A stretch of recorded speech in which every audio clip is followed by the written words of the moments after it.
রংপুর নগরীর বেতপট্টি এলাকায় লক্ষ্মী জুয়েলার্স নামের একটি স্বর্ণের দোকানে অভিনব কৌশলে প্রায় 1 কোটি টাকার স্বর্ণালংকার চুরি করেছেন 5 নারী। দিন দুপুরে সংঘটিত এই দুঃসাহসিক চুরির ঘটনায় জুয়েলারি ব্যবসায়ীদের মধ্যে চরম উদ্বেগ ছড়িয়ে পড়েছে। দোকানের মালিক জানান, চুরি হওয়া স্বর্ণের পরিমাণ প্রায় 100 ভরি, যার বাজার মূল্য আনুমানিক 1.5 কোটি টাকা।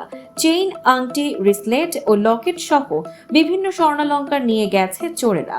দোকান কর্মচারীদের ভাষ্য মতে 5 নারী 2টি দলে বিভক্ত হয়ে গহনা দেখার নামে দোকানে প্রবেশ করেন।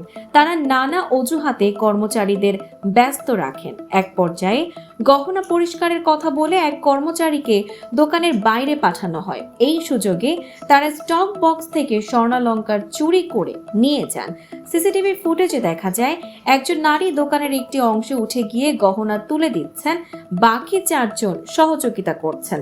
তাদের অভিনয়ের দক্ষতা এতটাই নিখুঁত ছিল যে কর্মচারীরা সন্দেহই করেনি। কেউ গহনা হাতে নিয়ে পোকা বের করে ফেরত দেন, কেউ দামাদামি করে কিছু কিনে নেন, আবার একজন লকেটের দাম দিয়ে রেখে যান, তবে আর ফিরে আসেননি।